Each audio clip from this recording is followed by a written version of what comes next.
tradition. The tradition is no longer ask any question. That was the tradition. So why are you voting against the motion?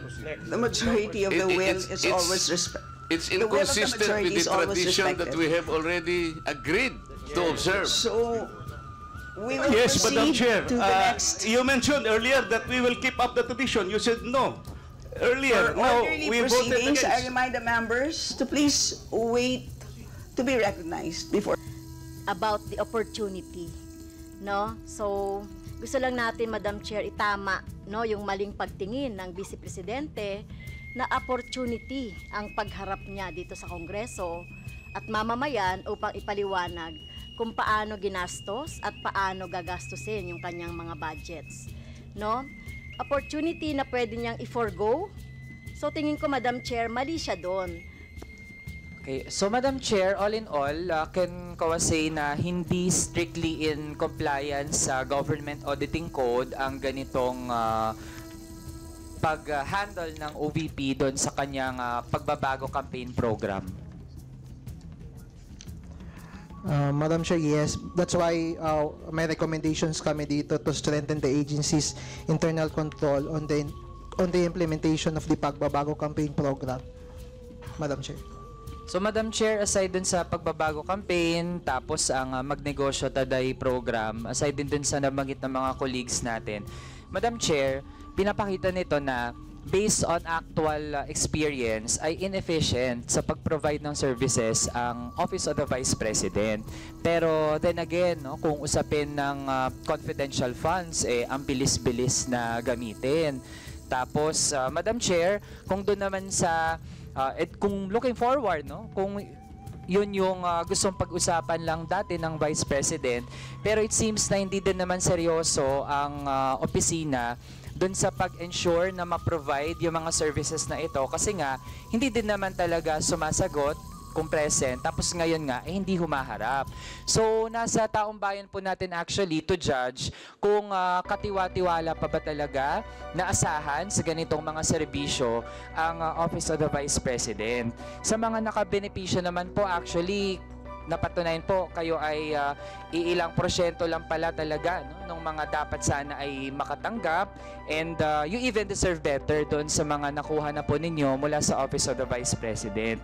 At sa mga umaasa naman po sa OVP, parang we should temper our hopes, no, doon sa pag-rely pa na magiging maayos or makakatanggap tayo ng sapat na mga serbisyo mula sa opisina. So if I am to propose something concrete, Madam Chair, no, and it can be dealt with at the appropriate time, pero on record, Madam Chair, ang sinusulong na natin ay tanggalan na ng budget yung socio-economic program delivery ng Office of the Vice President, Madam Chair, including yung PS na 87.5 million, MOE na 1.77 billion, tsaka yung capital outlay na 56.4 million, Madam Chair. Total po niyan is 1.9 billion. So kung ganun, Madam Chair, that we will significantly slash the OVP budget for 2025, merong matitira na around 128 million, Madam Chair. Yun na lang, total naman pala ay mabuti pa na sa ibang ahensya na dumiretso yung ating mga kababayan for services. Yun lang, Madam Chair. Salamat. And just to confirm, COMSEC, no one from the Office of the Vice President attended. Yes, Madam Chair, that's true. Okay. So, Point of inquiry, Madam Chair. yes, please proceed. Yes. Congressman. Madam Chair, so, ibig sabihin, wala po ni isa na dumating from the Office of the Vice President para sumagot ng mga tanong ng ating mga colleagues, Madam Chair. That is correct. Madam Chair, kahapon kasi hindi na kami pinagtanong sa Office of the President. Tapos ngayon naman, wala naman yung Office of the Vice President para tanungin namin, Madam Chair. So, Madam Chair, hindi ko maintindihan kung bakit yung two highest position in the land natin ganito sa ating budget hearing sa Kongreso, no? Madam Chair, isang insulto sa mamamayang Pilipino at sa mga kinatawan dito sa loob ng Kongreso na hinalal ng mamamayan. Ano? Ang hiling natin makapagpaliwanag ng accountability at ang hiling natin ay maglinaw, no, ng mga, kasi marami pa po tayong tanong kaugnay dito. She may not like our questions last hearing, Madam Chair. She may not like being questioned about the OVP expenses. She may not like sitting with us here in the House. But Madam Chair, she is accountable to the people and she has this sworn duty to the Constitution, being the head of the agency, to be here, no, para po ipagtanggol or malaman natin yung budget niya, Madam Chair. So yun lang, Madam Chair, as a manifestation. Thank you, Madam Chair. Madam Chair, may I manifest also? Kong Arlene? Sorry, Kong France. Madam Yes. Chair, pwede ba kami naman muna, hindi naman sunod-sunod na binigyan- sila na lang. Madam Chair, please. So, Madam I'd Chair, I'd so like wala to, pa naman po before tayo you proceed, sa... before May you I proceed, raise a before you proceed, parliamentary Conference, inquiry, Madam Chair? before you proceed, I'd like to remind our members for orderly proceedings, please wait to be acknowledged Yes, before ma'am, you speak. pero- So sa ngayon po, dahil nauna po si Kong France, paunahin na muna natin siya. So Kong France, please proceed. puro sila And na then po I will yung- recognize you after. Kong Dante. Kakasunod, Madam eh. Medyo nauna lang po siya ng 1 second po. Di ba Kong ang Dante. ating tradition, unang minority, pagkatas majority? Wala pa po tayo sunod-sunod sa naman interpellation, sila. Kong Oo nga Dante. po, pero maski na sa manifestation, dapat ganun din. Nauna lang po siya, so yes po. Kong France, please proceed. Thank you, Madam Chair. So, ang ibig sabihin nito ay kahit na binigyan natin ang Office of the Vice President na second round, no, second time around na magpaliwanag do sa budget at magkaroon tayo ng pagkakataon na siya ay matanong dahil ito naman po talaga yung mandato natin dito sa Kongreso, no. Mabusisi yung budget. So ang ibig sabihin po nito ay binoboykot niya tayo. Pagboboykot ito, Madam Chair, dahil wala pang akong natatandaan na ahensya ng gobyerno o executive branch na binoykot ang Kongreso dito sa budget hearing and deliberation. So ang ibig sabihin, Madam Chair, betrayal of her oath of office. Kahapon nakita ko yung kanyang video na ginagalang niya yung power of the purse ng Kongreso. Alam niya na tayo po yung nag-allocate or nagbabudget or nag-approve ng budget ng lahat ng ahensya. So dahil pinapaubaya niya na sa atin ito, na hindi niya man lang i-defend, kasi ang laki-laki nung Madam Chair, yung budget for socio-economic program delivery, socio-economic projects and stakeholder. Ang ibig sabihin ba niyan, inaabandonan niya na yung pinaplano niya siguro na ng mga constituents niya, na bibigyan niya nitong mga programs na ito. So, Madam Chair, so ang problema dito, no, talagang bratinela to the max, no, na ayaw nang matanong, no, umiiwas sa mga tanong. At eto pa, no, kapag gusto nating tanungin, hindi uma-attend doon sa Kaya talagang Madam Chair, siguro later on, kung ano yung later on na lang po, Madam Chair, yung aking magiging pasya, no, dito sa magiging budget at recommendation sa budget ng OBP. So, pasensya na po ang taong bayan, binoykot tayo ng Vice President. Salamat, Kong France. Kong Marcoleta, you're now recognized. Salamat po, Madam Chair. Yung hindi po pagdating ng ating pangalawang Pangulo ngayon, ang suspecha ko po ay dahil sa nangyari ng mga pagtatanong nung nakaraang pagdinig.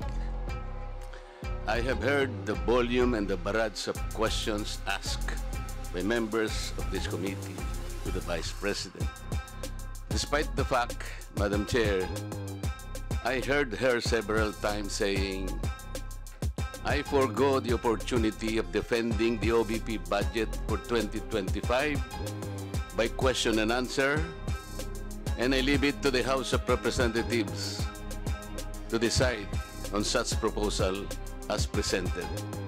That was the template of an answer given by the Office of the Vice President. Madam Chair, napilitan po akong mag-raise ng parliamentary inquiry. I think I have earned this. If I survive my term up to next year, I would have survived also, or I would have completed 18 years in this institution. And in this length of time, I have observed a tradition. The tradition is the two highest positions of government, namely the Office of the Vice President and the Office of the President, are not traditionally subjected to questions. I have observed this for so long a time. May I refresh the memory of the members of this committee, Madam Chair. In 2022, the Minority Leader, Honorable Libanan, citing courtesy to the Office of the Vice President, took only about 13 minutes to move for determination of the budget of the Vice President. And after that, the Majority Leader seconded the motion. That was 2022, Madam Chair. Then 2023, no less than the Presidential son, our own Senior Deputy Majority Leader, the Honorable Sandro Marcos, stood up and invoked the long-honored tradition of according courtesy to the OVP, the Office of the Vice President. And in the same manner, he moved for determination of the Office of the Budget, the consideration of the budget of the Office of the President, Vice President. I also recall, Madam Chair, that it was terminated. And with the full consternation of Honorable Franz Castro, who then objected, but her objections were never heard until she moved to make up record by way of manifestation her objection. But the committee collectively said, you can no longer do that because there was already a termination of the hearing. This is the time-honored tradition, Madam Chair. For so long a time, we have kept and observed this. We have upheld this tradition. My question is this committee authorized to set aside or discard the tradition? That is the question. Your Honor, such motion was not introduced in the last hearing. I'm now introducing the motion, Madam Chair. I To second, Madam terminate- Chair.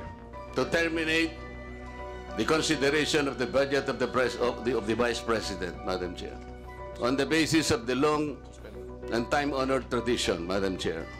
In order for us to respect a tradition in the same manner that we have respected the tradition here that the first to interpolate every time is the member of the minority. That is the tradition. We have not yet discarded that. We're observing that because we are honorable members of this Congress. So the question is, why have we discarded that tradition? Is this committee authorized to set aside the tradition? If we are not able to do that, Madam Chair, then I honorably, respectfully now move to terminate consideration of the budget of the Office of the Vice President, and I so move. Second, Madam Chair. Thank you. Madam Chairman, Madam Chair, Madam Chair, Move and seconded. Session suspended.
The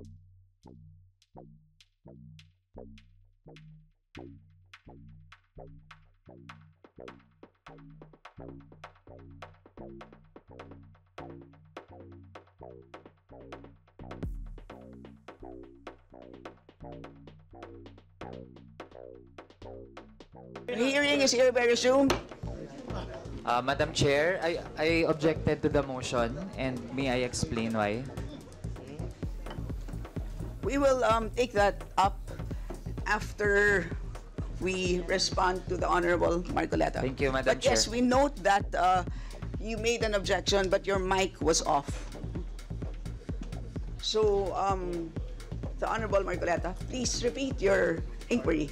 Yes, in connection to the earlier parliamentary inquiry, Madam Chair, I have already related the value of tradition. Parliamentary procedures, Madam Chair, grow from or are enriched by traditions, experiences, and precedents collectively gathered by the House of Representatives over years, and the institution keeps them well. That is why, from my entry in 2004 or the 13th Congress until today, I have observed the observance of that well-kept tradition. The two highest positions in government, namely the office of the President and the office of the Vice President, were duly accorded with respect and deference. I have observed that. That's why I have relayed to you earlier in 2022, the Honorable Libanan, invoking courtesy, took him only 13 minutes to dispose the office of the Vice President. And that was quickly moved, quickly seconded by no less than our majority leader. That was in 2022. I'm not going by record, Madam Chair. 2023, I said, no less than the presidential son, our own senior deputy majority leader, stood up and said that in line with the time-honored tradition of according courtesy to the office of the Vice President, I move to terminate the budget briefing of the OBP. And I can recall the Honorable Castro strongly objected. No, that's in 2023. This is by the record. And she objected, but her objections were rejected by the committee because the committee already terminated the proceedings.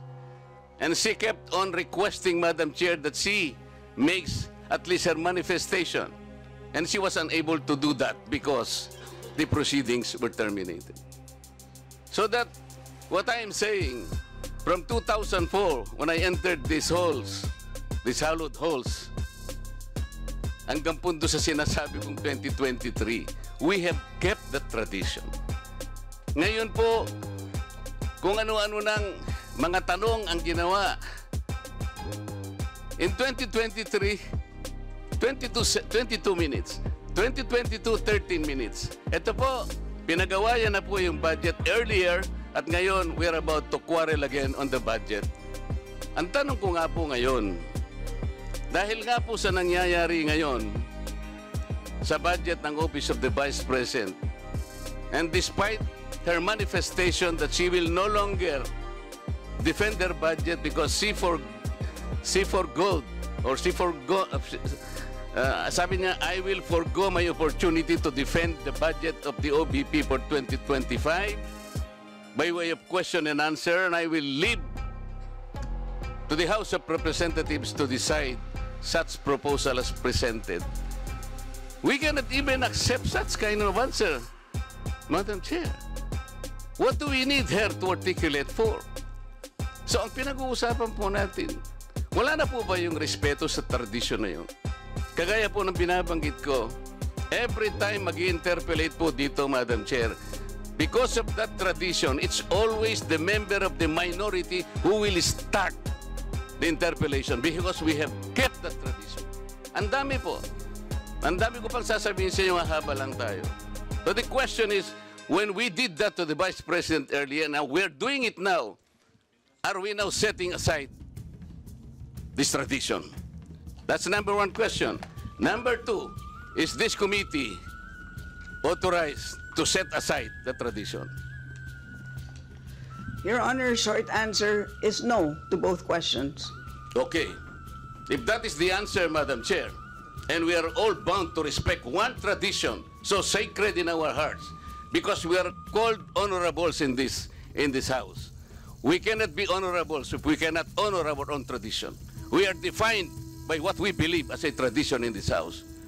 So if we are now all amenable that we have kept that tradition, no longer questions are being asked, then I will respectfully move, Madam Chair, to move to terminate the budget of the OBP for 2025. I object, Madam Thank Chair. you. I object. Madam Chair, I There's a object. motion to terminate the budget briefing of the OVP, but there is an objection, so we divide the House. The chair has decided to divide the House. So those Madam Chair, in favor as, of the motion, as a rule, we usually deliberate Those- before we those vote. in favor We deliver- of the motion, please raise your hand. Those in favor of the motion to terminate the budget briefing of the OVP, please raise your hand.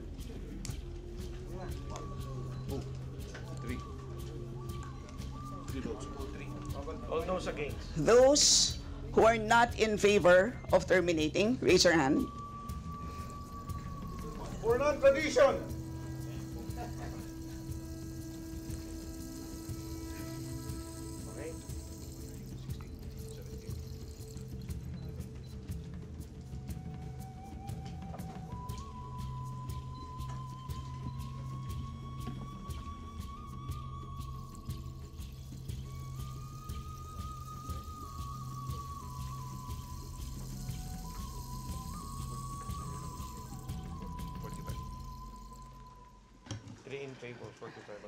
Three in favor, 45 against. The motion is lost. Madam Chair, I thought we have kept the tradition. The tradition is no longer ask any question. That was the tradition. So why are you voting against the motion? The majority of the will It's- is it's- always respect. It's The will of the inconsistent majority with is the always tradition that respected. we have already agreed to observe. So we will Yes, Madam proceed Chair. to the next. You mentioned earlier that we will keep up the tradition. You said no. Earlier, For now orderly we voted proceedings, I against. remind the members to please wait to be recognized before speaking. So, the chair now recognizes the Madam budget Chair. sponsor, the Honorable Zia Adyong, to give a recap of what transpired in the last hearing. Madam Chair, Thank you, Madam Chair. Madam Chair, before Madam Chair. we proceed with Vice Chair Adjo, can I Yes, explain my um, vote, Madam Chair? Paduano? Can I explain my vote? Why I voted against the motion of the Honorable Marcoleta? Just a short lang. You have 1 minute. Thank you po. Madam Chair, tama po. During the previous hearing, wala pong nag-move to terminate the budget. That's number one po of the OBP. Number two po, the demand or the answers being given by the Vice President during the time.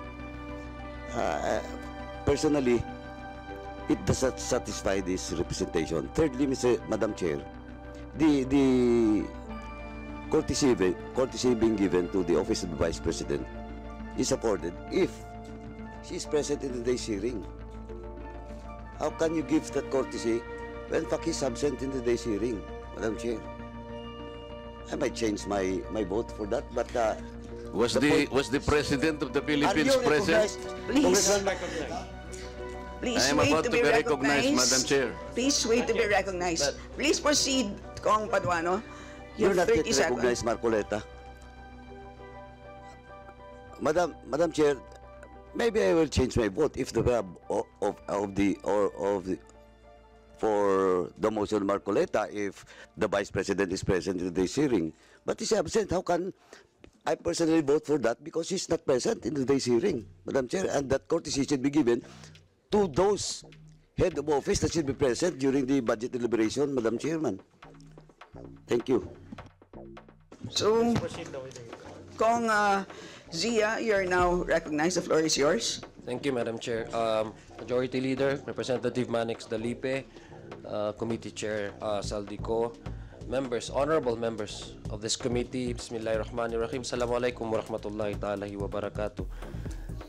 Good morning po sa ating lahat and welcome to the continuation of the budget briefing of the proposed 2025 budget for the Office of the Vice President.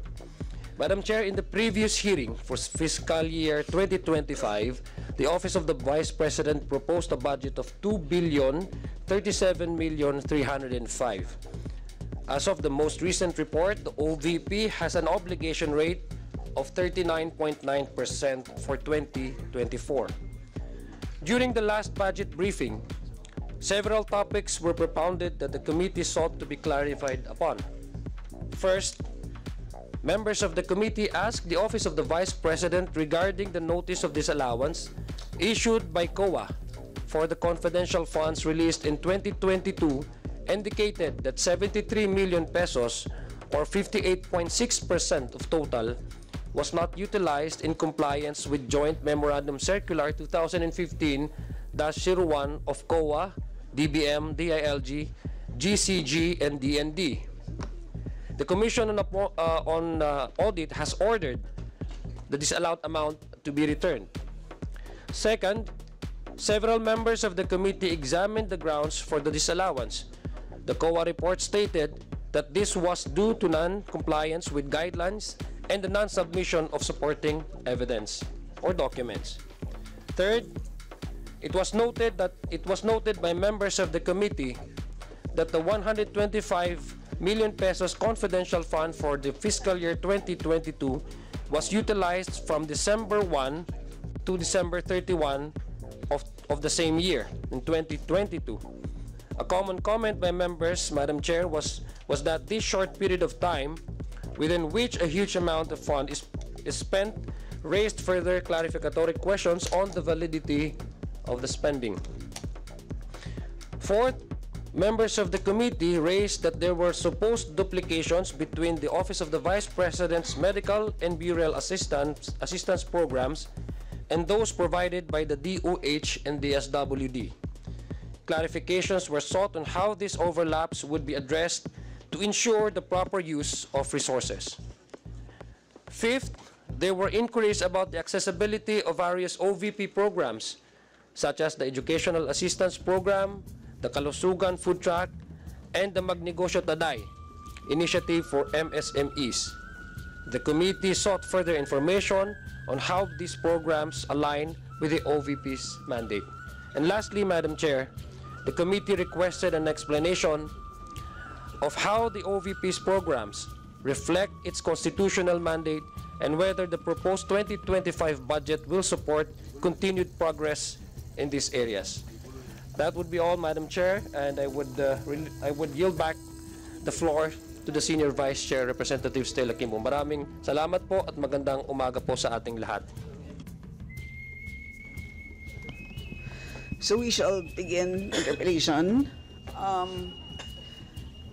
Siyempre nakakalungkot na wala tayong representatives mula sa OVP, pero muli meron tayong representatives mula sa DBM at COA. And again, I would like to Madam Chair. Remind our members that you each have 5 minutes for your interpellation, and to remind our resource persons that those 5 minutes will not include your responses. And so the first Madam to Chair. interpellate from the minority, we have the Honorable Ramon Rodrigo Gutierrez. You have 5 minutes. The floor is yours, Kong Rog. Thank you, Madam Chair. Good morning po to our resource persons from the COA and the DBM. Madam Chair, this representation, first and foremost, laments the fact that the Office of the Vice President has failed to appear today. We lament the fact that, as I understand, the committee actually extended courtesy. In the letter, it was indicated that the Vice President may or may not attend. However, it is required that a representative be here. Unfortunately, not even a representative is present here, kahit USEC man lang, ASEC, not even a director for us to be answer questions. As a personal courtesy to the Office of the Vice President and understanding her responses from the last hearing, this representation has opted to question mostly the budget of 2023 regarding the regular budget. But even then, unfortunately, it would seem that the OVP is not here for us to question. So but in line with their duty in the House for the deliberation of the budget, I will carry on with my questions. Siguro po dito na lang si COA because coincidentally, my questions are precisely on the COA report. So with that, Madam Chair, we'll be now proceeding with my questioning to the COA.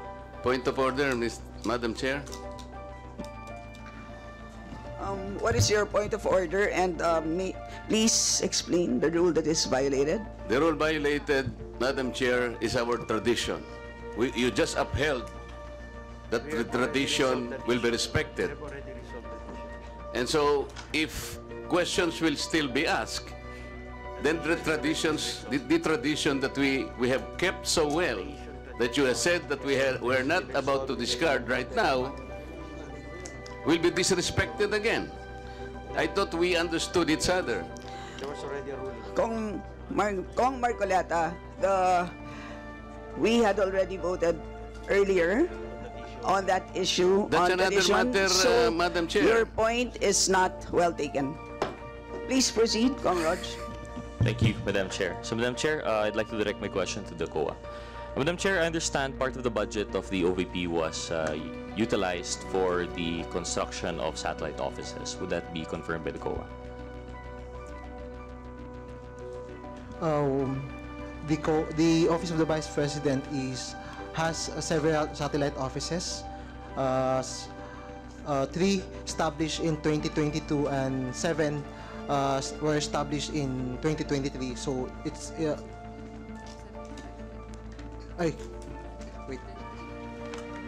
I stand corrected. 3 force based on the report, or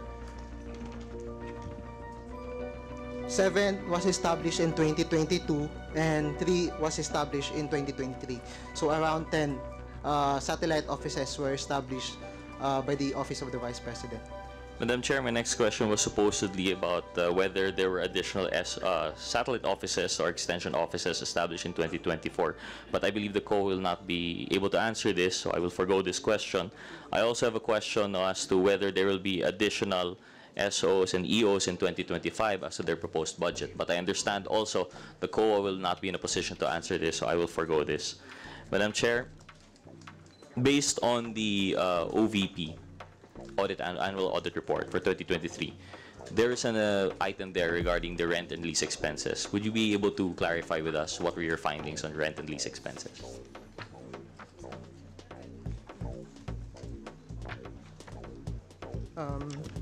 Based on our observations, there are no major deficiency or significant deficiencies on the rent expenses of the OVP. Sorry, Madam Chair, may I clarify, magkano po yung lease expenses that you have found in your audit report?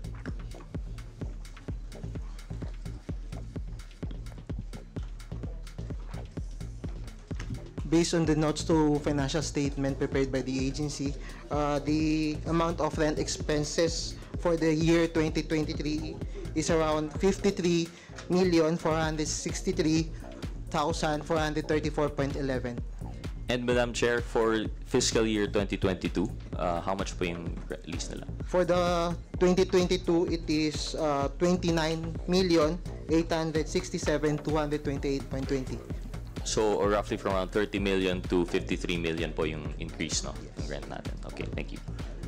But for these SOs and EOs, actually, Madam Chair, on this juncture, I was supposed to ask the Office of the Vice President if there was any studies conducted as to the locations of the satellite offices and extension offices. But as there's no representative, I will have to forego this question. Madam Chair, may we ask the COA, based on their reports and the previous administrations, were satellite offices and extension offices constructed by previous administrations? On my knowledge, based on my knowledge, the previous office of the Vice President or the previous administration for Office of the Vice President does not have a satellite offices. No satellite offices. Thank you, Madam Chair. And Madam Chair, what exactly is the function of, based on your audit and based on your investigation, what is the exact function of a satellite office or extension office? Based on our audit, the satellite offices has the functions to extend the social services such as the medical and burial assistance of the programs of the Office of the Vice President. Madam Chair, so it's meant to be an extension of the social services function? Yes. But Madam Chair, I understand in your executive summary, you also, as COA, you familiarize yourselves with the office and the function, and the mandate is necessary for you to determine whether or not it is in line with what they are supposed to be doing, correct, Madam Chair? So, Madam Chair, with the OVP, what is the exact mandate of the Office of the Vice President as far as the COA is concerned? Based on the notes to financial statement or our report, the OVP is a national government agency established under Section 3 of the Article 7 of the 1987 Constitution of the Republic of the Philippines, and later reorganized on July 24, 1987 under Executive Order number 240, and then as the second highest office in the land committed to the service of the nation, OVP performs executive, ceremonial, and advocacy functions, collaborating with stakeholder and organization in both public and private sectors to develop and promote programs that uplift the lives of the Filipino. Madam Chair, according to the COA, in your opinion, can the OVP continue its programs without satellite offices and extension offices? As you mentioned in the previous administrations, wala naman pong SO, wala namang EO. So, based on your audit findings, would it be absolutely necessary that we have this rent and lease expenses?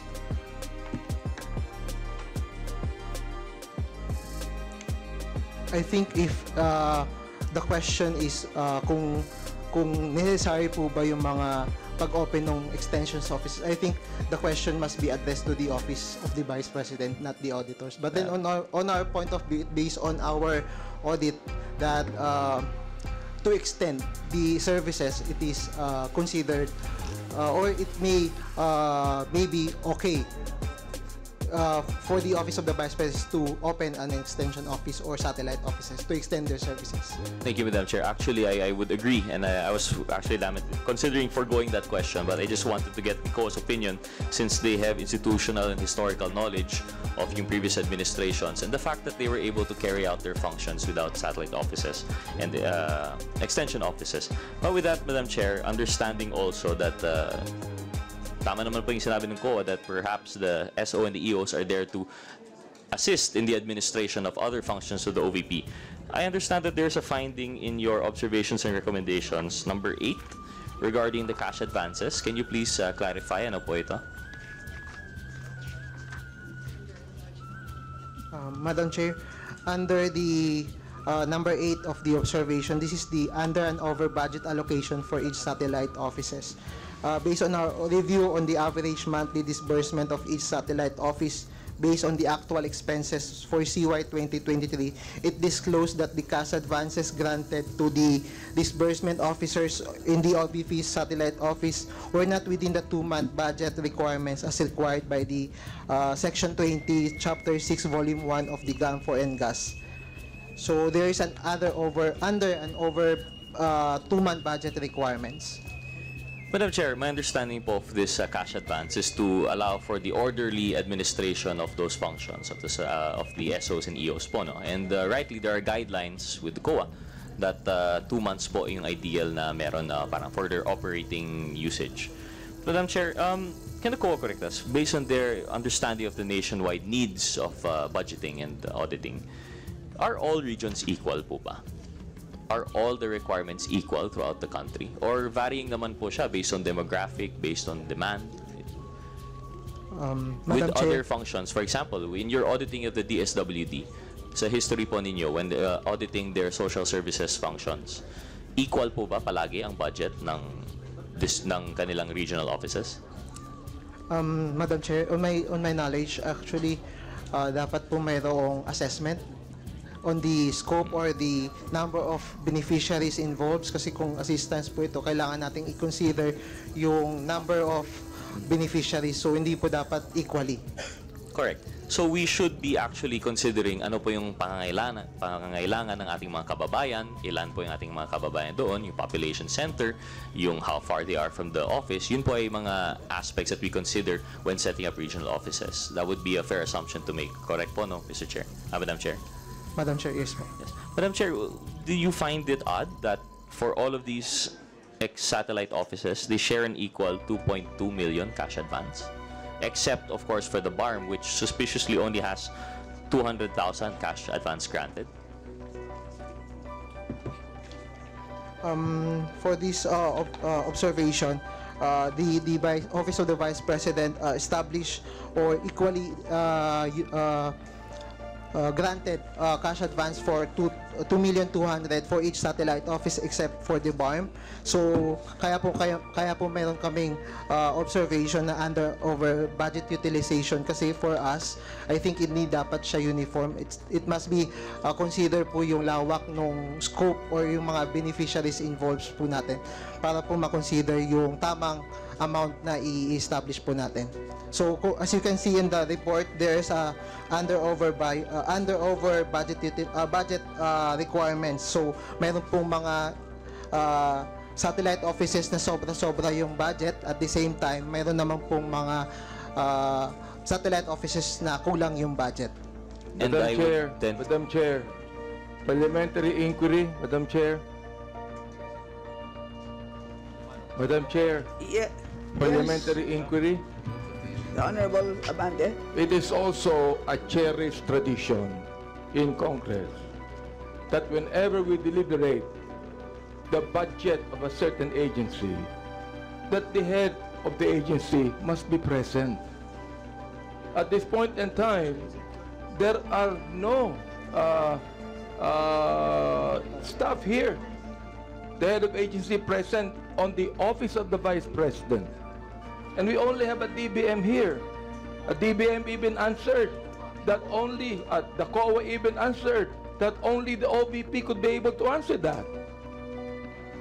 Perhaps we could be able to say it. Kanina, sinabi rin po ni Jose Marcoleta, is a cherished tradition to approve the budget immediately. But there's a cherished tradition that when we deliberate a budget of any agency, that the head of agency should be present. That is my parliamentary inquiry, Mr. Chair.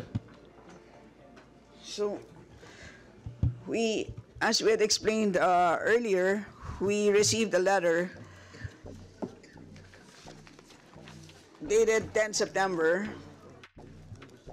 At doon sa liham na yon, pinaliwanag ng ating Vice Presidente na sinabit na po niya lahat ng mga documents na sa tingin niya ay kakailanganin ng Kongreso sa ating pagkilatis ng kanyang budget. Yes, Madam And Chair. so, yun po But, ang sitwasyon natin sa ngayon. Pwede natin, pagkatapos ng ating interpellation, pwede natin desisyonan kung anong gagawin. Pero sa ngayon, ipapagpatuloy muna natin ang pagtatanong. Madam Chair, let me explain. Abante. No? But her letter, actually, na her not being present here, is an insult to this institution. When we had the last hearing, I even questioned her if this institution has the right to scrutinize the budget, and she even failed to answer. My goodness, I think that her writing a letter to us telling us that she has completed this, she still must be present, Madam Chair. And because she is not present, she is actually insulting the second institution that should scrutinize the budget of the Vice President. And I do not care even if she is the Vice President, Madam Chair. I will not allow that Congress will be insulted by the head of any agency. Duly noted. But Madam Chair, whatever your decision might be, I would concede to it. Salamat po. Please proceed. Thank you, Madam Chair, and salamat Kong Benny. Akala ko po ako yung subject ng point of inquiry ninyo. Natakot po ako doon, pero salamat po. And I share the frustration and lament that. And actually, as you can see based on my interpellation, although, yes, we're able to get these questions out in the open, wala po tayong actual sagot na nakukuha, unfortunately. And this is by no fault of the COA. We appreciate your attendance here and your answering to the best of your abilities. But it's just that precisely the questions here relating to the budget of 2025, understandably, you will not be able to answer. With that, Madam Chair, I have other questions here. And supposedly at this juncture, lahat na po ito ay targeted, directed po doon sa OVP. But just to point it out po, no, going back to what the COA mentioned regarding the percentage of variance, yung over po nga ng Cebu and Bohol was 70%. As compared naman yung under for Panay and Negros Islands, 276% po. So hindi po maayos yung pag-distribute throughout the regions. It seems to be they were done equally. They were equally cut, and I think this would definitely have an effect on the operational effectiveness of yung mga satellite offices and extension offices. But anyway, I leave it to the body to decide on what to do with this, and I will now conclude my interpellation. Thank you very much, COA. Thank you, Madam Chair. Okay. Salamat. Next to interpellate from the majority, we have the Honorable Fidel Nograles. Thank you, Madam Chair. My question is addressed to the COA in relation to the question on the lease or rent of satellite offices. I would like to ask, based on your audit report, that you mentioned that in 2022, there was 29 million, and in 2023, there was 53 million spent on lease or rent of satellite offices or extension offices. In your audit report, do you have details on the breakdown of this 53 million spent on year 2023? If yes, can you provide our committee with information on how this 53 million on the lease of satellite offices was spent?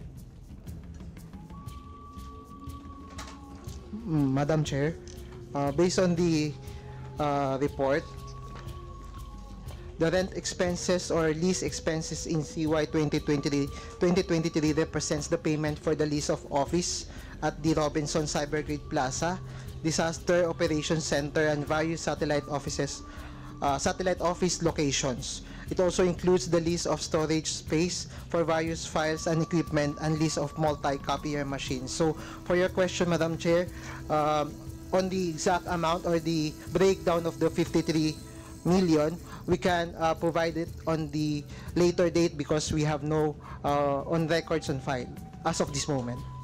Madam Chair, on record, do you have an average of the monthly lease or the rent of these satellite offices? For the monthly average, Madam Chair, as of now, we cannot provide the exact amount or the average because in the report we have no written or there is no breakdown on the annual or the monthly expenses for rental. But we will we can provide the copy once we got the documents on the office. Thank you, Madam Chair. I would also like to ask about the salaries and wages.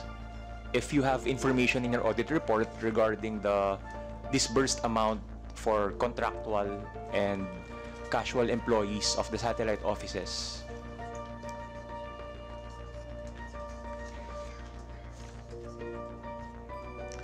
Based on the notes to financial statement, including in our report, there are no breakdown for the salaries and wages for the satellite offices.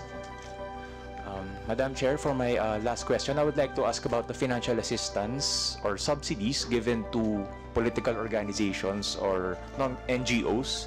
Do you have information in your audit report which you can provide to our committee regarding the disbursement or the release of amounts given to political organizations or NGOs? Madam Chair, based on the notes to financial statement in our report, the assistance to non-government organization or civil society organization for the year 2023 is amounting 582,951.48. Madam Chair, how about for 2024?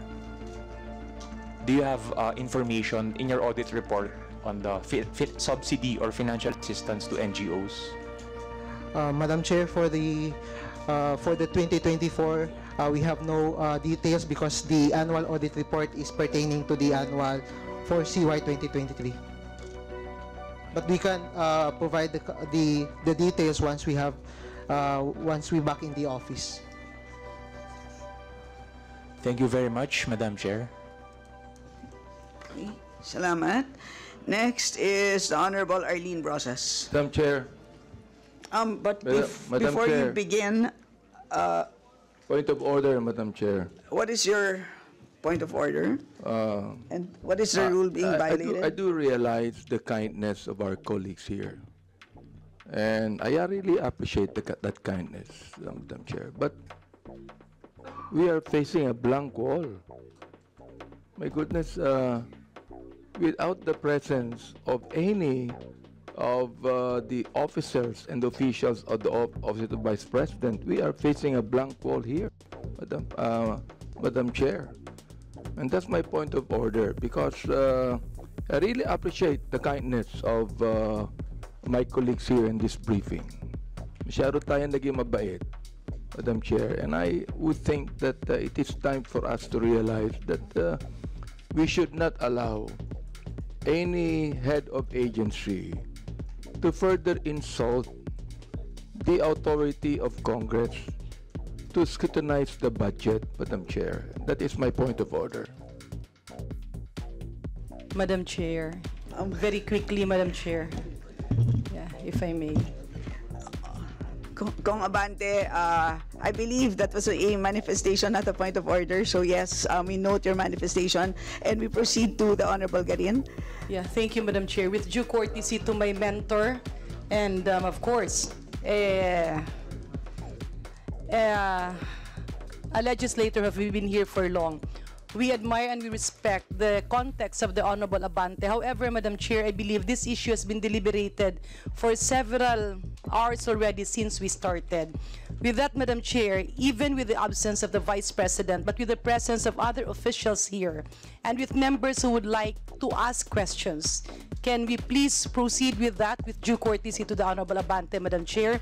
Because we also have other meetings to attend to and we have a lot of members listed. So with that, Madam Chair, I hope that we put a period on that issue. Maraming salamat po. Yes, and let me just thank you, Honorable Garin, and let me just add a few more points. First is, kung naalala niyo po, nung huling hearing, yung ating representative mula sa COA, yung si Assistant Commissioner Juliano, ay wala siya masyadong naibigay na information dahil hindi naman po siya yung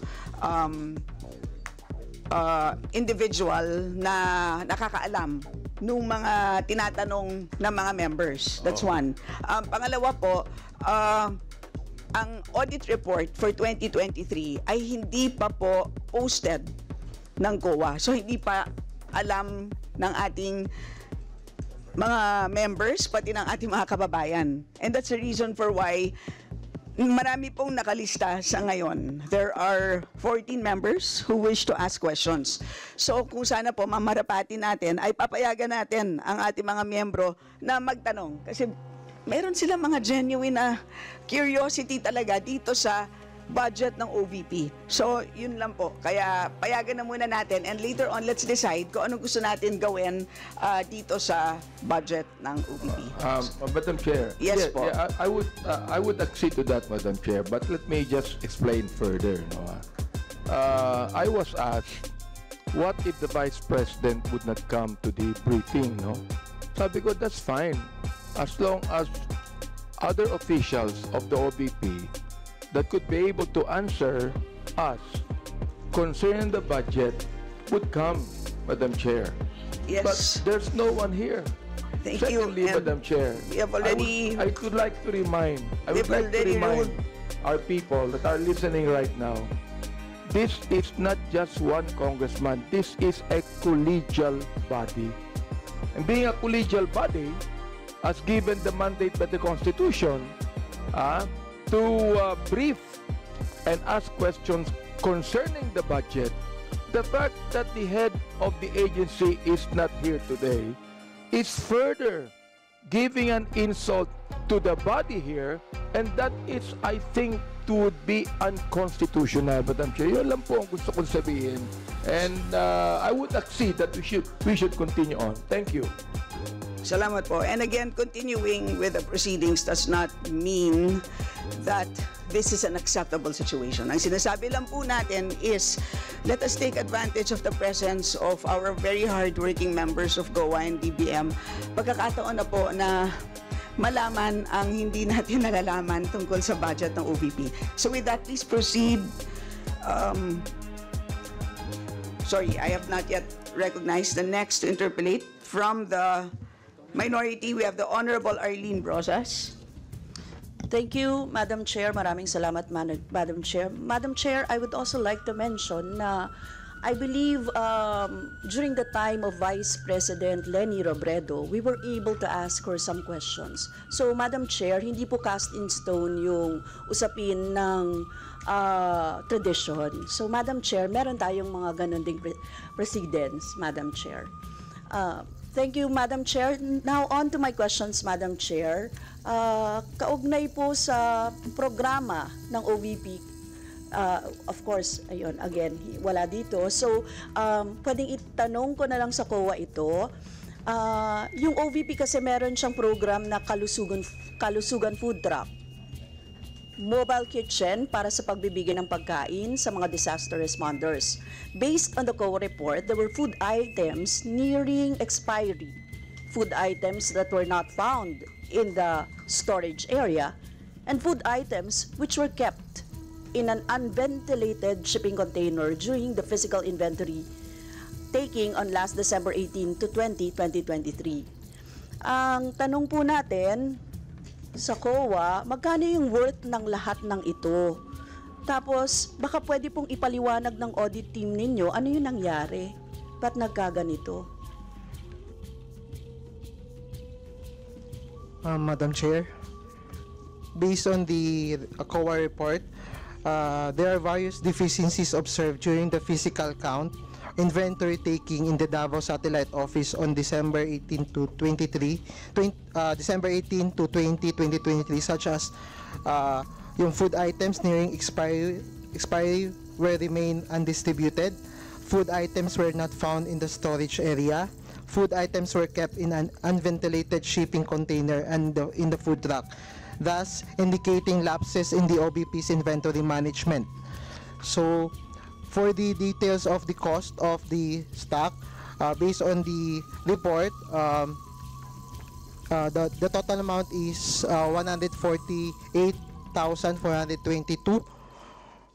That's the distribution of food items as of November 30, 2023, wherein the audit team, those that witnessed the physical inventory counting, observed that there were food items nearing expiry. But then there is a management comment here that the guidelines on the disaster operation program was revised to the office order number 2024-07, so strengthen the program by delegating tasks to the satellite offices to allow the agency to provide more efficient and effective disaster relief response. So aside from that, the management also commented, or the OBP management commented, that the specific items identified as nearing expiry were all distributed during the emergency response activity from December 27 to 28, 2023 and January 31, 2024 to February 2, 2024 as per post-activity reports with the food truck meals plan. So, in here po, na-distribute na po yung mga nearing expiry items. Then, in 2023 also, it was observed that the mobilization of the food truck located in Metro Manila, which caters the entire Luzon Island, was higher compared to the food truck in Davao. Hence, the Disaster Operations Center of the OBP decided to transfer the cup noodles to Metro Manila to avoid expiry.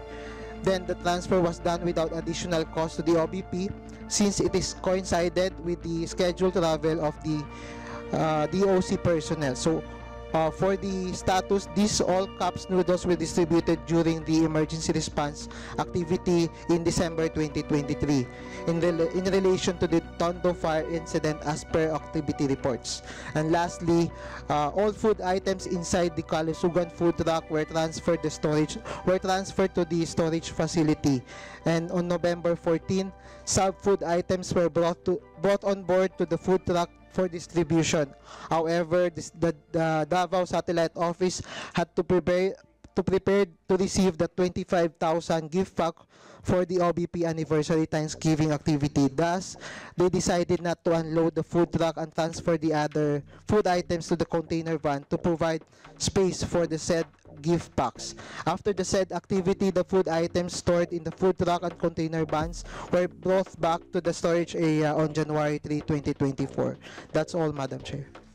Madam Chair, para ako nagde-deja vu ng DepEd, yung mga na-expire na pagkain at saka powdered milk. Sinasabi niyo po, yun din yung tanong ko sinasabi niyo po na yung powdered milk, cereal drink, instant coffee, pinamahagi siya during the emergency response activity. Pero ito yung kung kailan malapit na yung expiration date ng mga items, Madam Chair. So, syempre hindi ko naman kayo matanong kasi OBP yung naggawa. Bakit ganito, Madam Chair, no? Ang dami palang mga deficiencies na ganyan. Tapos, hindi naubos yung pondo, right?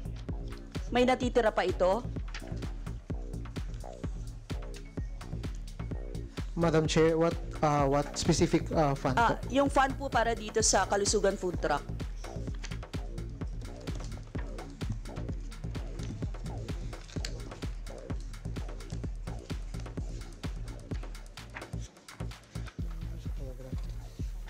Hence, Madam Chair, talaga it's very important na masagot ng OVP ito kasi ito pagkain. Ito ay kailangan ng mga mamamayan pero apparently hindi pala naibibigay. So, tapos kung hindi man naibibigay, too late na maibigay.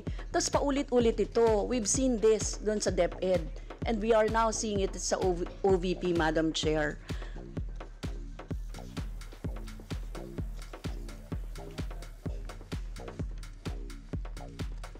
I am asking sa COA kung may natitira pa. But while you are looking for the details po, may tanong ako sa Magnegosyo Taday. Yung sa Magnegosyo Taday, ano po yung allotted budget para dito sa programa na ito? For the Magnegosyo Taday program of the OBP allotted 150 million. Tapos, magkano po na-utilize?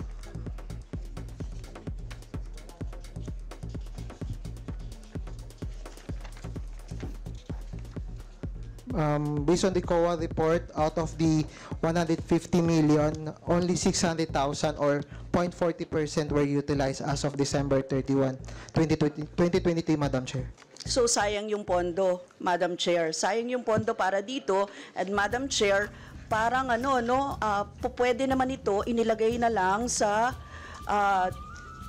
DTI kasi kung yun pala yung pondo na yun, or baka pwede pa sa mga iba pang mga sectors na nangangailangan, DSWD or the Department of Human Settlements and Urban Development.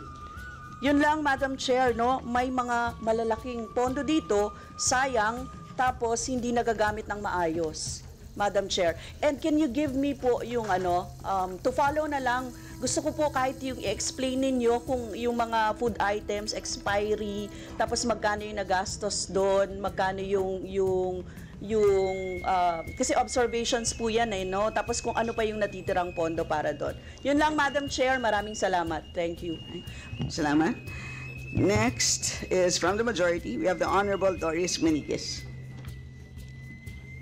Good morning, Madam Chair. Good morning po sa lahat. Ang question ko lang po sa COA, meron po ba tayong guidelines na mga list ng properties natin? Katulad po itong sa OVP, lumalabas po na 53 million ang list niya per annum, na kung tutusin po parang duplication lang din ng mga line agencies natin. May guidelines po ba tayo para dito? Madam Chair, for the guidelines, for the procurement of rental or lease of spaces or rental of real property and other items or other equipment, it is based on the procurement law RA 9184. Madam Chair. Madam Chair, kasi po nakikita natin na yung mga services na inoffer ng mga satellite offices at extension offices ay binibigay din naman po ng regional offices, ng mga line agencies katulad ng DSWD, DOH, DOLE, TESDA, lahat po yun. So hindi ho ba natin dapat ma-disallow yung mga ganong expenses na duplication lang? Katulad po nung rental na lang na 53 million, wala hong problema dun sa personnel, at least nakinabang ang taong bayan. Pero dun po sa list ng mga properties na 53 million, lumalabas po yun, 4.4 million per month. Madam Chair, if I may interject, in line with the questioning of our good Congresswoman, maybe we can use this as a reference. With regards to VP Lenny, her lease contract with Quezon City, which I was the one who drafted the contract, her monthly rental is 308,700 monthly, plus 12%, so that's roughly about 345,744, and that's for 5,100 square meters property. So makita po natin kung gaano ka mura lang po yung rental na kinukuha niya, and it's only one that was in Quezon City. So for the information of everybody, probably we can use it as a term of reference. Yes, please proceed. Yes, Madam Chair. Yun nga po, parang nakakahinayang po na ang binibigay po na serbisyo ng ating mga satellite at saka extension offices ay naibababa naman ho. Lalo na po ngayon, hanggang sa kanayunan, meron na rin tayong mga provincial offices na kakakuha ng AIX, ng MAIP, ng TESDA, lahat po ng programa from the national government, Madam Chair.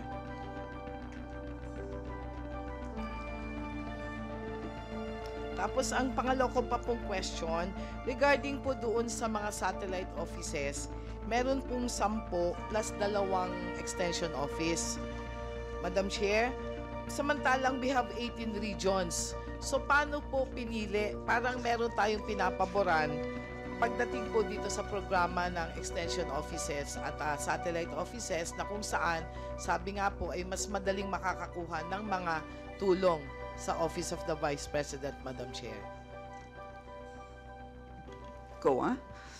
Madam Chair, as to the establishment of the satellite office and extension offices, I think the Office of the Vice President is the one appropriate to answer the questions because they are the one who determine the satellite offices. Thank you, Madam Chair. That's all. Ma'am Chair? Yes, Paolo? Sayang kasi yung momentum ni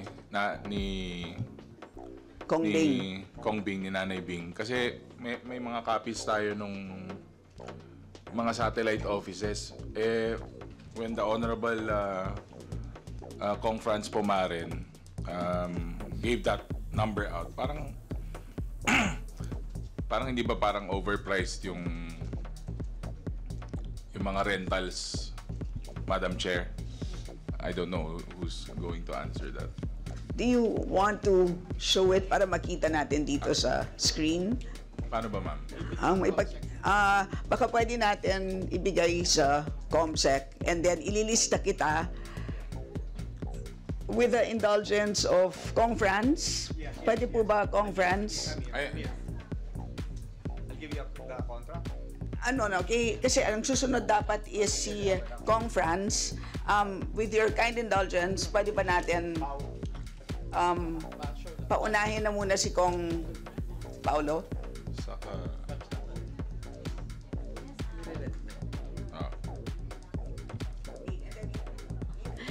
Yes, Madam Chair, kasi meron din sana akong interjection doon sa mga interpellation ni Nanay Jing, Nanay Bing, Congressman Doris Manikis. Okay. So can you just please send that to the COMSEC? Yes, Madam Chair. I'll send the copies. Total na i-voice out ko naman yung opinion ko na Madam Chair. Okay, Pwedeng quick.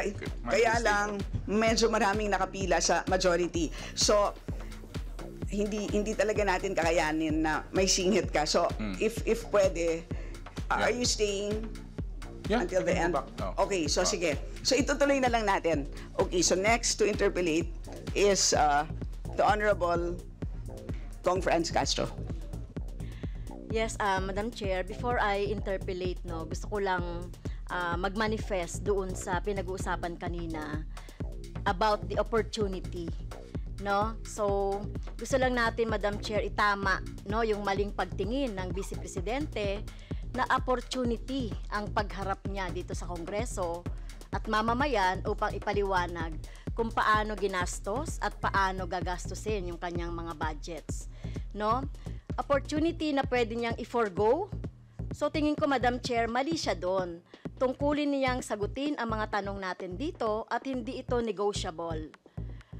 Just like it is the duty of every agency of the government. Kaya tama yung recollection ko kanina, Madam Chair, na nag-object kami kung tiniterminate agad ang budget, even in the office of the President dati. Kasi naniniwala kami na there should be no sacred cows in budget hearings. And the OBP should be reminded that the public office is a public trust. She should be faithful to that trust. So yung ipinagkakatiwala nating budget sa anumang mga opisina, OBP man yan o OP man yan, ay may trust dyan ang ating taong bayan na dapat na pangalagaan, dapat ayusin yung paggastos. At hindi opportunity yung pagharap, obligasyon ng Vice Presidente na humarap sa mga budget hearing at dapat hindi yon gawing tradisyon na merong parliamentary courtesy. At binali na natin yung tradisyon na yan kay BP Robredo, Madam Chair. Susundan ko lang yung tanong ni Congressman, ni Representative Manikis, Madam Chair. So sa COA, have you examined po yung mga contract ng mga satellite office sa bawat 12 satellite office ng Office of the Vice President? So, sinasabit po ba ito? Kasi talagang parang tingin natin dito parang waste of money rin ito kasi nagagampanan naman ng mga previous Vice President yung kanyang mandato even with the one office. 'Di ba?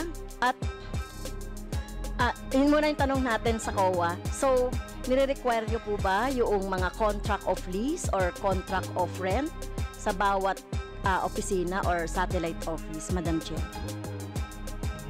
Madam Chair, for the contracts or the purchase orders, based on COA circular, we have guidelines that it is mandated or it is required to be submitted within 5 days after the perfections of the contract. Submitted to the audit team for verification and audit. Thank you, Madam Chair. Nag-submit po ba ang OPP doon sa, ilan ba yon sa 2023? 7 na satellite offices ay may dagdag na 4 or 5? Madam Chair, based on our audit, the contracts for the rental of office spaces were submitted to the COA. So have you examined po yung contract? Kasi parang lumalabas dito na kung titignan natin, ako nakita ko na rin kasi yun, kasi nag-imbestiga rin ako doon sa mga satellite offices. Ang itsura nito ay hindi naman siguro worth that much na pagre-rent. So, have you visited din po yung mga satellite offices, ang COA? Madam Chair, unfortunately, we have not yet visited some of the extensions offices because for information, we just assumed the office at the office of the Vice President last March 2024. So wala kaming, limited lang time namin then, but then last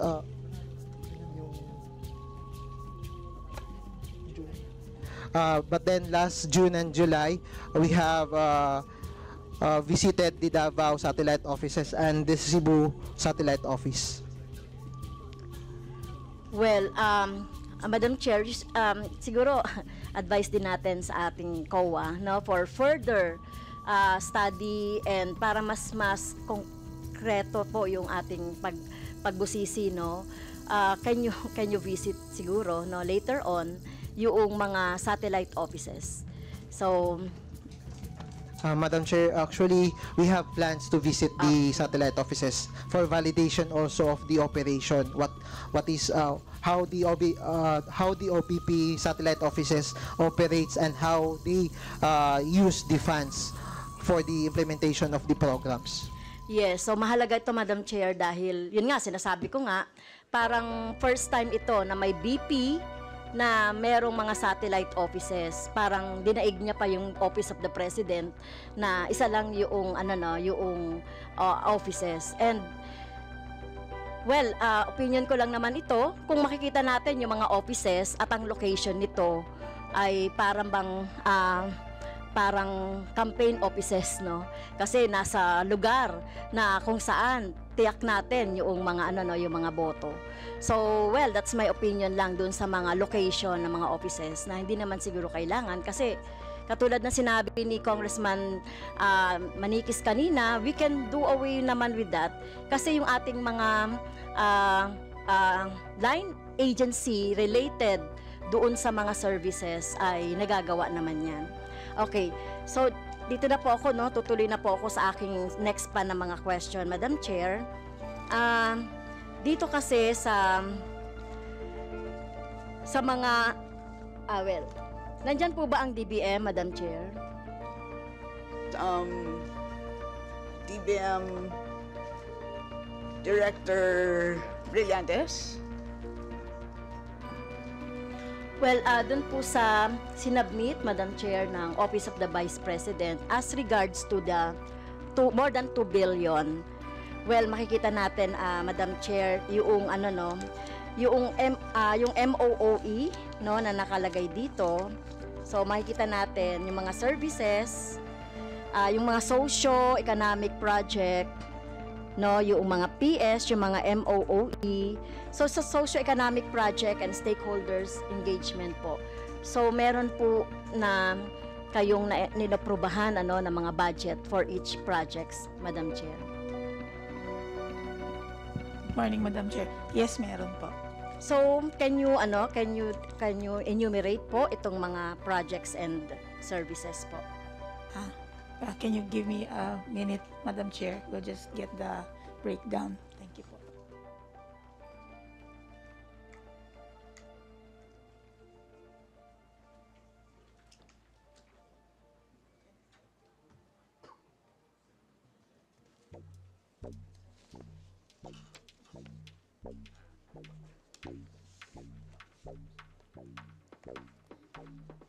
Well, baka matagalan pa, Madam Chair. Nandiyan na ba?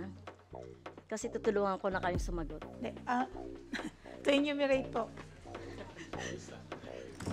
Meron pong rice food bags, nationwide gift giving, Ramadan food packs. Director Brillantes, kindly speak closer to the mic. Pagbabago campaign,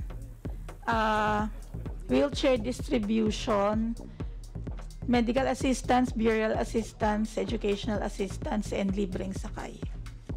Well, tama po, Madam Chair. Yung mga part ng tinatawag na socio-economic projects. So, kabilang dyan yung medical and burial, libreng sakay program, pagbabago, kalusugan food truck, magnegosyo taday, disaster operation relief bags, relief for individual in crisis, at saka you can be VP. So kung titignan natin, Madam Chair, itong mga projects na ito, sa palagay ko ay redundant doon sa mga line agency natin yung ginagawa. And for example, Madam Chair, itong mga medical and burial, pwede naman yung i-course through sa DOH, PhilHealth, SSS or GSIS, yung libreng sakay po sa LGU o DOTR, yung pagbabago, DepEd and DNR, yung kalusugan food truck, well, sa DepEd, magnegosyo taday, pwedeng sa DTI and CDA. At disaster operations, DSWD, at relief to individuals, doon po sa, siyempre, yung DSWD. So, talaga namang, Madam Chair, at itong mga to ay sinasabi nating doble lang doon sa ginagawa ng mga agency. At mai-improve lang siguro ito kasi, Madam Chair, meron na kasing existing na mga guidelines and procedures kung paano yung pagdidistribute nitong mga itong mga services na ito.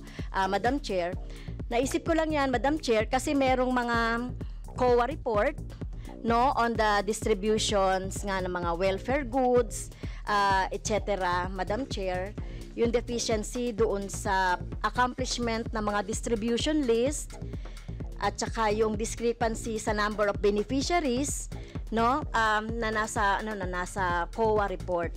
So pwede bang maipaliwanag, Madam Chair, ng COA report itong kanilang observations on these different projects po, Madam Chair? Madam Chair, as to the deficiencies in the distribution of welfare goods, based on our report, we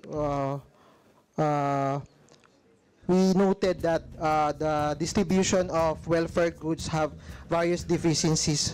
One of these is the following documents needed to support the distribution of welfare goods were not required by the agencies to be submitted. So, in here po may mga lapses po dun sa existing guidelines and procedures ng OBP wherein hindi po kasama doon yung pag-submit nitong mga documents such as yung sa distribution list for the rice distributed to the beneficiaries, through the deed of donation to local government units or municipalities. Only the property acknowledgement receipt was required to be submitted. So wala po yung distribution list. Then another one is the situational report and mission order or any equivalent document to support the incident or disaster is not also required to be submitted to the COA. Then lastly is yung list of identified beneficiaries or validated list provided by the barangay or LGU as basis for the preparation of the distribution list was not also required to be submitted.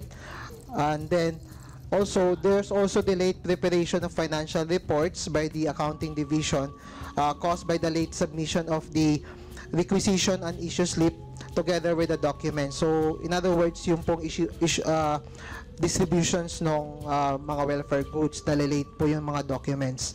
Then, next is yung deficiencies in the preparation and accomplishment of the requisition and issue slip wherein it is not properly accomplished and it is not signed by the supply and property officer. Then also, Madam Chair, deficiencies in the preparation and accomplishment of distribution list. The distribution list was not pre-numbered to easily validate and monitor the number of affected beneficiaries. And then some of the list or distribution list lack necessary details or information such as date, time of or name or type of relief item and the area of location of the activity. Then it is also stated in the report that the distributed by portion of the distribution list was not properly signed by the concerned personnel, and also several list or several distribution lists were not duly signed by each beneficiary. Well, are you done? So, Madam Chair, so makukonklud natin dito na kung ganyan po na merong mga programs and projects related to the line agencies, well, tayo naman, for example, in our yung mga AICs, at iba pang mga aids na hinihingi natin sa DSWD, properly documented yan. Kasi hindi pwedeng mag-distribute ng kahit na ano man o maibigay sa mga barangay kung hindi properly numbered or listed. Tama po ba? Kasi sa DSWD, meron na silang mga mga listahan ng mga guidelines kung ano-ano yung mga hihingin ng mga information, so that alam din natin yung mga beneficiary. Tama po ba ang COA? Tama po ba ako, COA? Madam Chair, yes po. Yes. So yun nga, Madam Chair. May time pa ba ako? So manifestation na lang, Madam Chair. So etong mga programs and projects related po dun sa mga ginagawa ng mga line agency, pwede na po natin itong tanggalin, no? Na budget sa Office of the Vice President, since duplication lang ito, at nakita naman natin sa mga regions nagagawa din naman ito, Madam Chair. So yun lang po, Madam Chair, and salamat po. Salamat. Next is from the majority. We have the Honorable Jervil Luistro.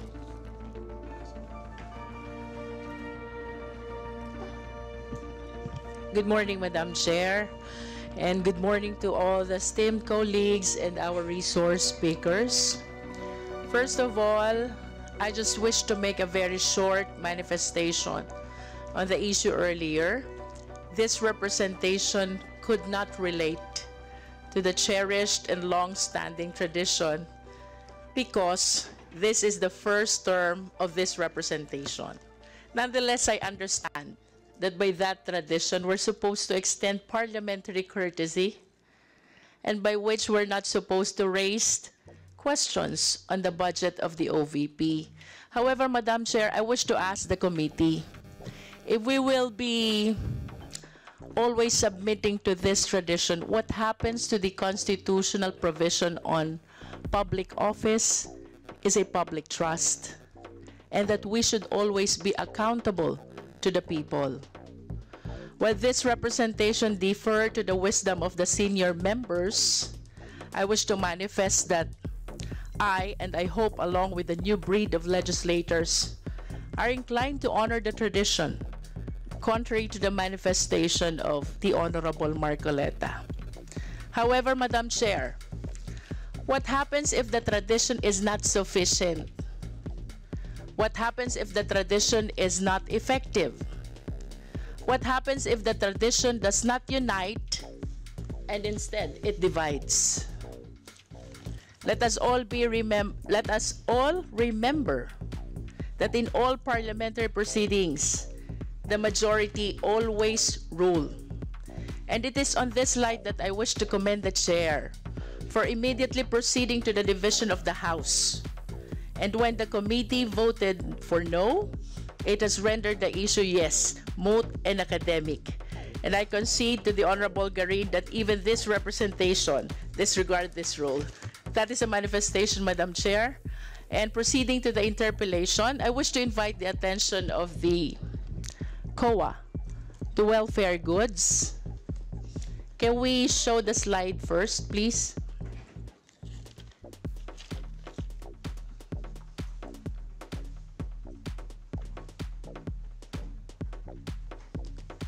There are three... Yes, while waiting for the slides. Indeed, Yes, Madam Chair. Indeed, the highest form of tradition in the House is the will of the majority. Thank you, Madam Chair. Salamat.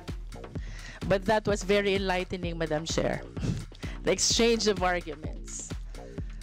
And proceeding, Madam Chair, I wish to state for the record that in order to address three social problems, problem on malnutrition, problem on poverty, and even problem on calamity response, the OVP launched the distribution of welfare goods program, as well as the OVP Kalusugan food truck.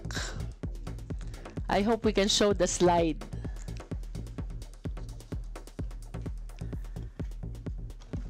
However, Madam Chair, the slides, please. Regardless of how ideal and how good these programs are, there are rules that we need to follow. And I wish to invite the attention. The first slide, please. The first slide. one slide back. This is the last. Oh, sorry. I have 3 slides only, Madam Chair.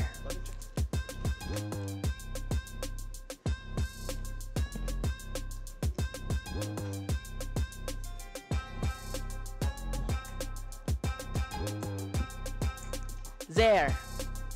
To address the problem on malnutrition, calamity response, and hunger, the OVP launched the distribution of welfare goods and Kalusugan food truck, and will launch this program of the Office of the Vice President. Nonetheless, Madam Chair, there are rules that need to be followed, and this is in line with the constitutional provision that public office is a public trust, and therefore we need to follow these rules. I wish to invite the attention of the committee to Section 123 of PD 1445. This is about the audit of government offices. Kailangan po natin ng internal control. And then we proceed to Section 124, PD 1445 again. The responsibility of the head of the agency to install the internal control. Now, I wish to go to the COA. Ito po bang Section 123 at Section 124, were this complied with by the Office of the Vice President during the implementation, launching of this distribution of welfare goods, as well as the OVP Kalusugan food truck? Madam Chair, based on our report, the various deficiencies noted in the distribution of welfare Madam goods... Chair, can we ask the COA to limit the answer to the question which is being propounded? Sunod po ba itong Section 123? Yes or no? Based on our report, it is not strictly in accordance with Sections 1, 2, 3, and 1, 2, 4. So it was not strictly complied with. In other words, there's no sufficient internal control. Tama po ba? Yes, Madam Chair. How about Section 124? Did the Vice President heed to the mandate of Section 124 that she has to make sure that she will install the internal control? Nasunod po ba o hindi ang Section 124? Madam Chair, based on the COA report, there is a guidelines, but then the guidelines is not sufficient. So there is In other words, Section 124 was not strictly complied with also by the OVP. That is the implication of the answer of the COA. Now, I wish to invite the attention of the COA to the documents that need to be provided for us to be able to liquidate the distribution of goods. One is distribution list. This is only few of the several documents. 2 is property acknowledgement receipt. 4 is request and issue slip. And 5 is deed of donation. Ito po bang 5 documentary requirements na ito ay na-submit, na-provide ng OVP in the liquidation of the distribution of welfare goods? Yes or no lang po? Madam Chair, based on our report or audit, some of distribution list was submitted, but some of the distribution lists were not submitted. For particularly those mentioned in the report for the distribution of rice. Thank you. And for us to have a better picture of what the COA meant by some were submitted, some were not, may I request the Secretariat to please flash the second slide. There. The report of the COA shows that 557,000 Pansarap buns dated October 5, 2023 has no proof of acknowledgement receipt. Does the COA confirm? Madam Chair, yes po. It also shows that 434,000 also Pansarap buns on December 14, 2023 lacks acknowledgement receipt of the school as well as proof of acknowledgement receipt. Does the COA confirm? Madam Chair, yes po. Can you please show again the... Does the COA confirm the 460,000 supply of rice that there is no proof of acknowledgement receipt. This one is dated March 31, 2023. Does the COA confirm? Yes, Madam Chair.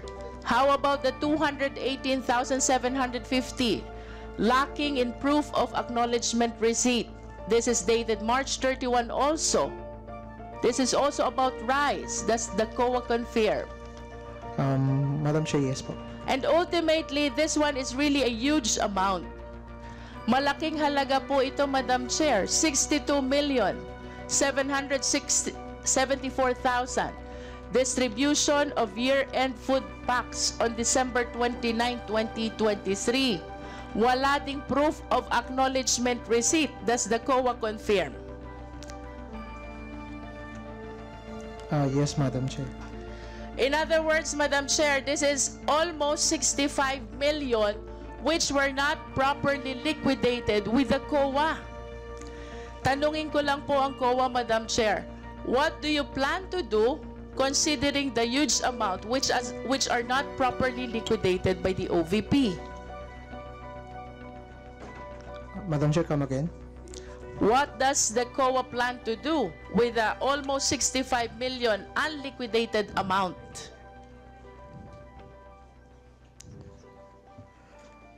For this disbursement with not supported with complete documentation, we, based on our recommendation, it will be required to the OBP to submit.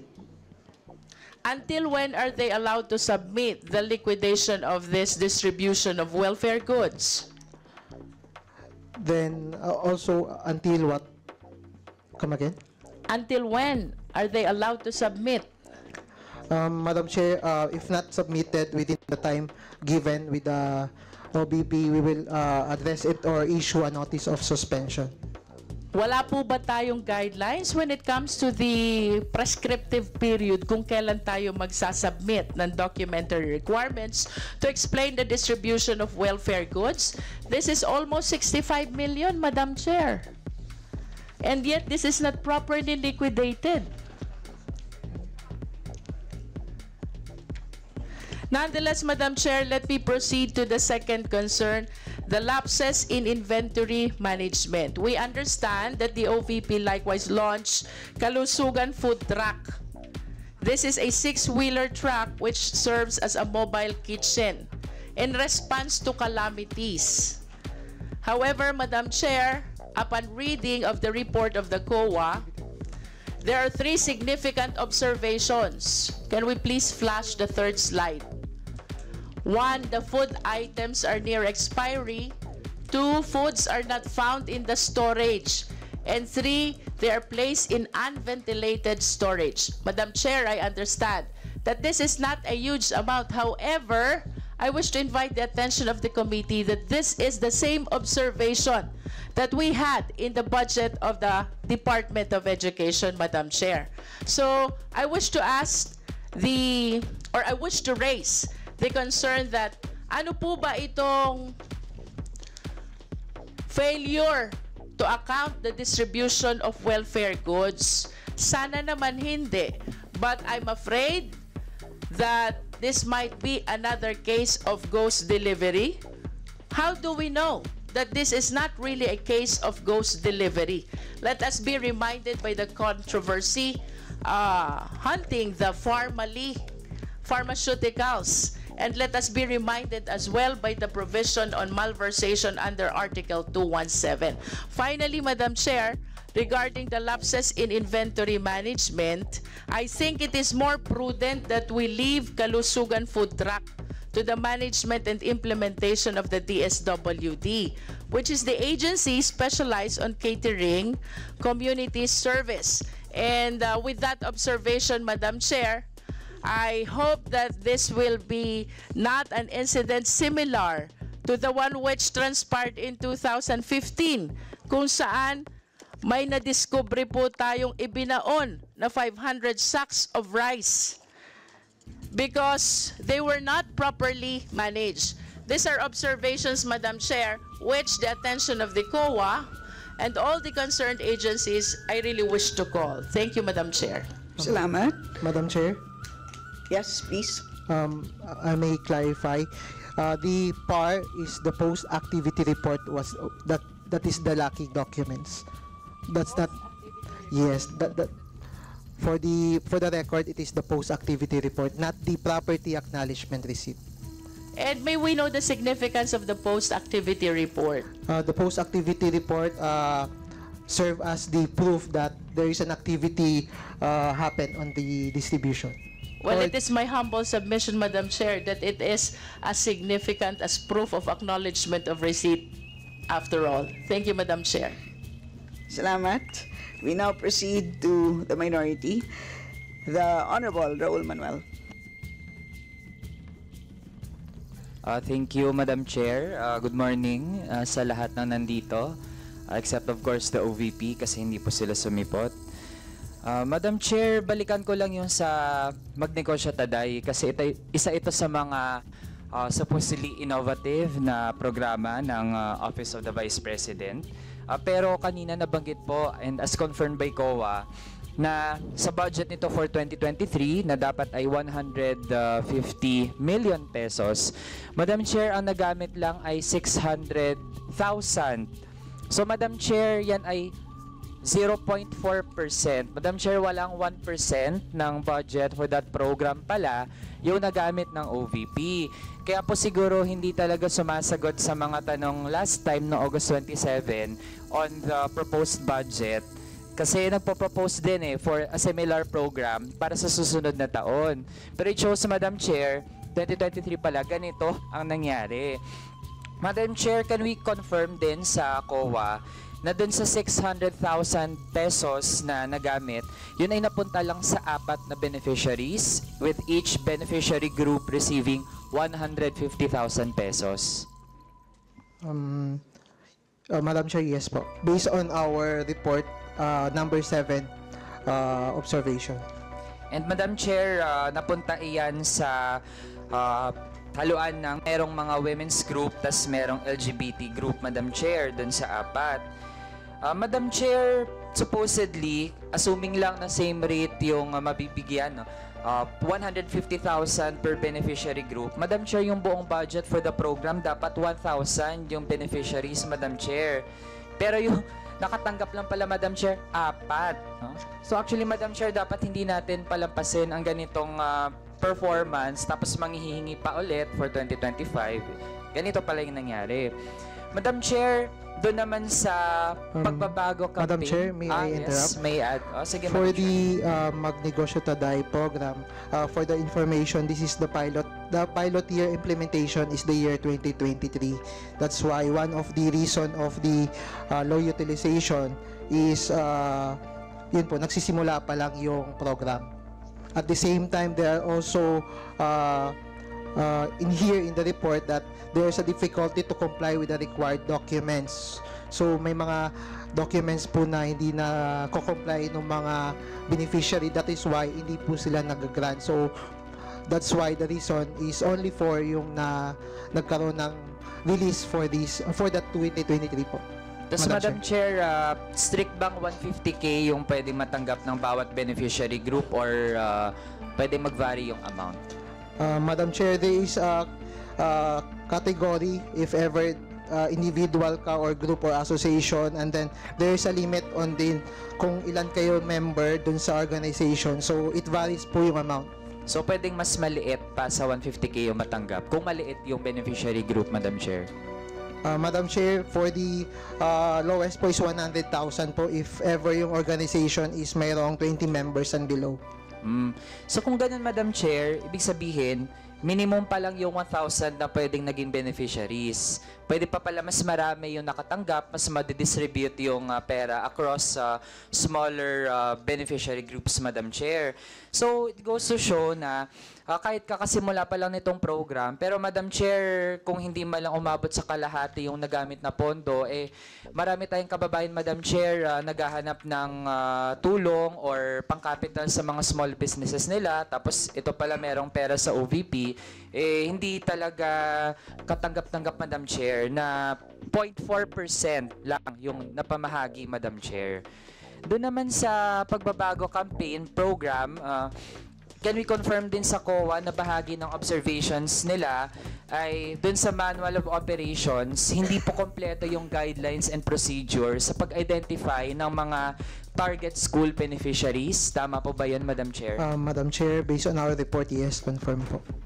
And Madam Chair, kasi itong pagbabago campaign, dito kasama yung pamamahagi ng libro, yung isang kaibigan, Madam Chair, na tayo po ay nabansagang editor noon. Tapos ipapamahagi pala, Madam Chair, hindi din identified saan mapupunta. Madam Chair, can COA also confirm, wala rin sa guidelines and procedures yung determination ng target grade levels of students na makakatanggap? Yes po, Madam Chair. Also, Madam Chair, hindi din malinaw paano yung distribution talaga ng bags and dental kits. Based on our report, it is not uniformly determined yung distribution po nung pagbabago bags. Kasi yung distribution list is not uniformly predetermined as to the names of the students. So, Madam Chair, dun sa mga nasample ng COA, upon checking dun sa paano na-implement yung proyekto, gaano kadami lang yung merong predetermined na distribution lists? Based on our report, out of the 57 samples of distribution per school, only 4 have predetermined distribution list of students, while the remaining 53 have no predetermined list of students, Madam Chair. Tapos, Madam Chair, can COA also confirm na nung nag-inquire sa concerned personnel na nag-implement nitong pagbabago campaign, yung pamamahagi ng mga bags na merong libro, Madam Chair, may mga instances na pre-signed na ng mga estudyante na beneficiaries. Ibig sabihin, pumirma sila sa forms, pero hindi pa pala sigurado na magiging present sila to receive the bags kung saan nakalista sila as intended beneficiary. Can COA confirm that, Madam Chair? Madam Chair, yes. Based on our inquiry with the concerned personnel, it is some of the distribution lists were pre-signed by the students prior to the actual distribution in order to conduct the distribution process efficiently. So, parang baligtad, Madam Chair, kasi usually kapag halimbawa mayroong pamamahagi ng assistance o kung ano mang mga government services, di ba, pipirma ka dahil natanggap mo na yung kung ano man yung dapat na mare-receive mo, Madam Chair. Pero dito pala, may mga pumirma pero hindi pa siguradong tatanggap sila ng bag. Tapos ire-report ng OVP, Madam Chair, na nakapamahagi siya ng ganitong bilang ng bags, ganyan. So, again, Madam Chair, isa itong example ng hindi katiwa-tiwalang mga programa ng OVP. Pati yung inventory management, Madam Chair, wala ding malinaw na guidelines. Can COA confirm? Madam Chair, based on our report, verification disclosed that 9 out of the 57 sample distribution have attached the required form. So yung required form po nun is yun yung nire-required dun sa manual of operation ng program wherein kasama yung inventory management to monitor. So out of the 57 sample, 9 lang po yung hindi po naka-attach yung required form. Okay. So, Madam Chair, all in all, can COA say na hindi strictly in compliance sa Government Auditing Code ang ganitong pag-handle ng OVP doon sa kanyang pagbabago campaign program? Madam Chair, yes. That's why may recommendations kami dito to strengthen the agency's internal control on the implementation of the pagbabago campaign program. Madam Chair. So, Madam Chair, aside dun sa pagbabago campaign, tapos ang Magnegosyo Taday program, aside din dun sa nabanggit ng mga colleagues natin, Madam Chair, pinapakita nito na based on actual experience ay inefficient sa pag-provide ng services ang Office of the Vice President. Pero then again, kung usapin ng confidential funds, ang bilis-bilis na gamitin. Tapos, Madam Chair, kung doon naman sa kung looking forward, kung yun yung gustong pag-usapan lang dati ng Vice President, pero it seems na hindi din naman seryoso ang opisina dun sa pag-ensure na ma-provide yung mga services na ito kasi nga hindi din naman talaga sumasagot kung present, tapos ngayon nga, hindi humaharap. So, nasa taong bayan po natin actually to judge kung katiwa-tiwala pa ba talaga na asahan sa ganitong mga serbisyo ang Office of the Vice President. Sa mga nakabenepisyo naman po, actually, napatunayan po kayo ay iilang porsyento lang pala talaga, no, nung mga dapat sana ay makatanggap, and you even deserve better doon sa mga nakuha na po ninyo mula sa Office of the Vice President. At sa mga umaasa naman po sa OVP, parang we should temper our hopes, no, doon sa pag-rely pa na magiging maayos or makakatanggap tayo ng sapat na mga serbisyo mula sa opisina. So if I am to propose something concrete, Madam Chair, no, and it can be dealt with at the appropriate time, pero on record, Madam Chair, ang sinusulong na natin ay tanggalan na ng budget yung socio-economic program delivery ng Office of the Vice President, Madam Chair, including yung PS na 87.5 million, MOE na 1.77 billion, tsaka yung capital outlay na 56.4 million, Madam Chair. Total po niyan is 1.9 billion. So kung ganun, Madam Chair, that we will significantly slash the OVP budget for 2025, merong matitira na around 128 million, Madam Chair. Yun na lang, total naman pala ay mabuti pa na sa ibang ahensya na dumiretso yung ating mga kababayan for services. Yun lang, Madam Chair. Salamat.